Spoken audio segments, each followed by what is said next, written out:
Ya, Assalamualaikum, berjumpa lagi dengan Imet Tutorial.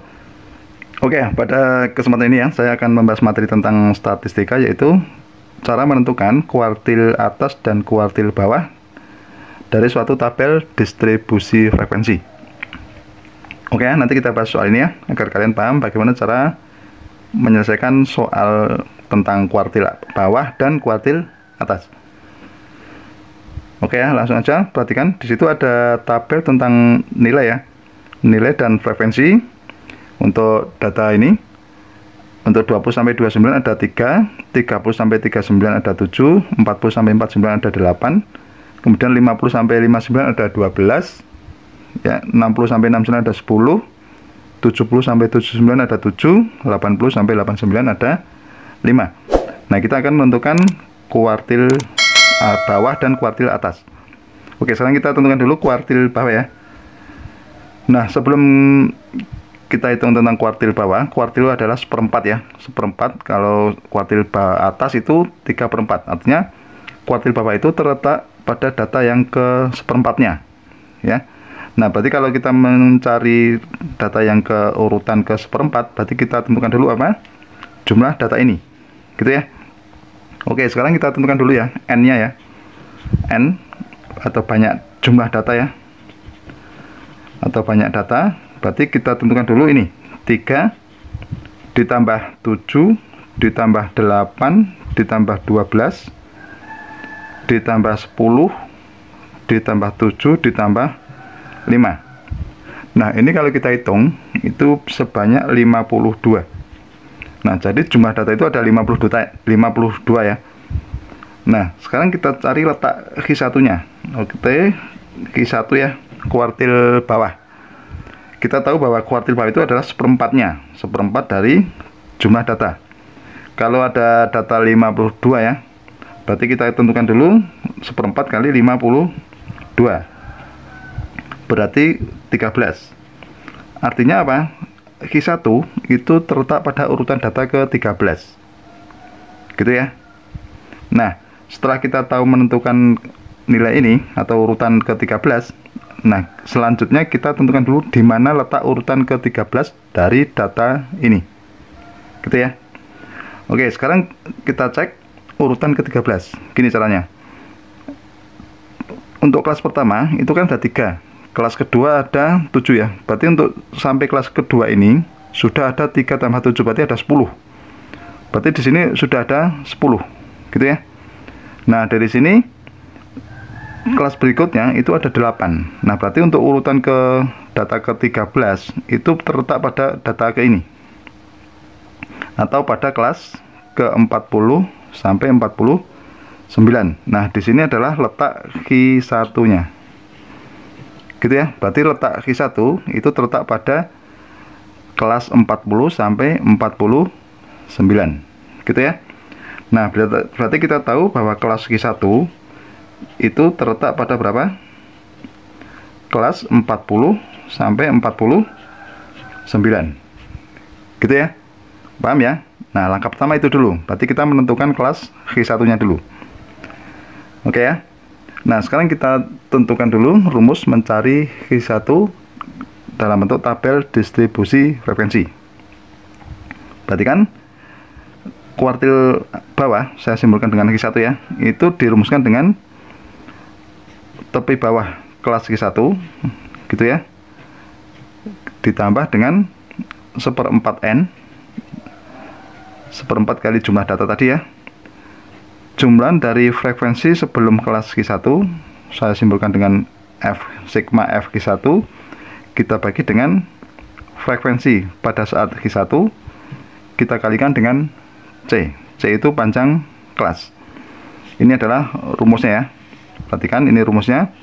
Nah, berarti yang kita cari itu sebanyak ini. L Q1, F Q1, dan sigma F Q1 dan C. Nah, sekarang kita tentukan dulu LQ1-nya dulu.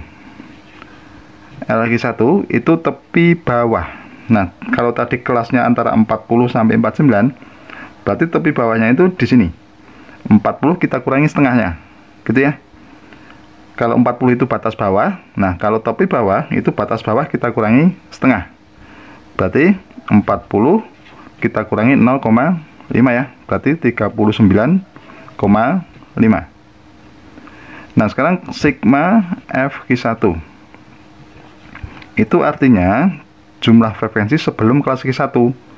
Nah kalau kelas Q1 kan di sini, berarti sigma Fq1 itu sebelumnya, berarti 3 dan 7 ya, berarti ini kita jumlahkan, berarti 3 ditambah 7 sama dengan 10 gitu ya.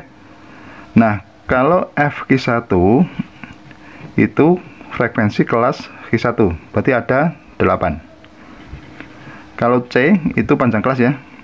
Nah dari 40 sampai 49, dari 50 sampai 59, dari 60 sampai 69 itu sepanjang berapa? Ya 10 ya.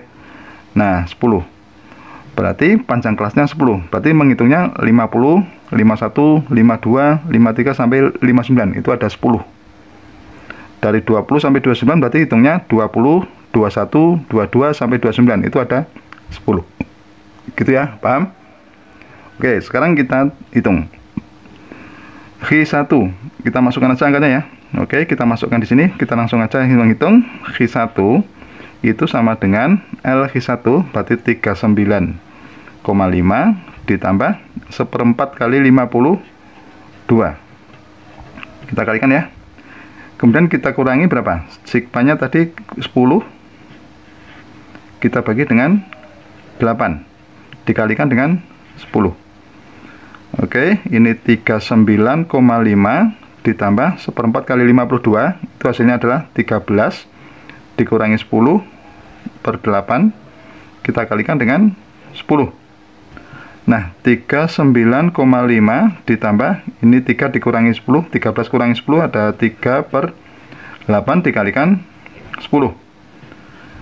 39,5 ditambah 3,8, 3 per 8 dikalikan 10 itu 30 per 8 ya, kalau kita hitung menjadi 3,75. Oke.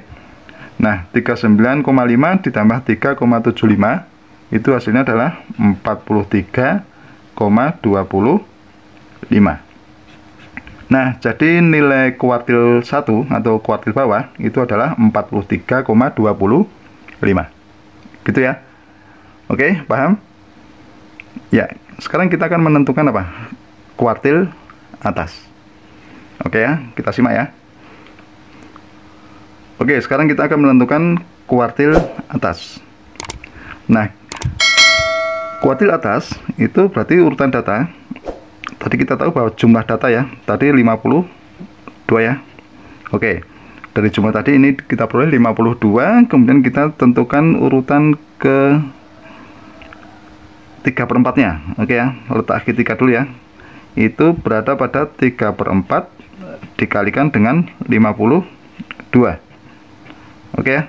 Nah berarti hasilnya berapa? 3/4 dikali 52 itu adalah urutan ke 39.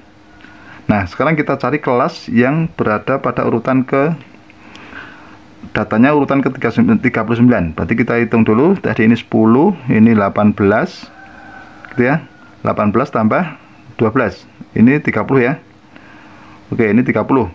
Yang kita cari urutan ke 39. Oke, berarti kalau ini kita lanjutkan, berarti di sini sudah mencapai 40 ya. Nah, artinya kelas ke, urutan ke 39 itu berada pada kelas ini. Berarti di sini letaknya Q3. Gitu ya.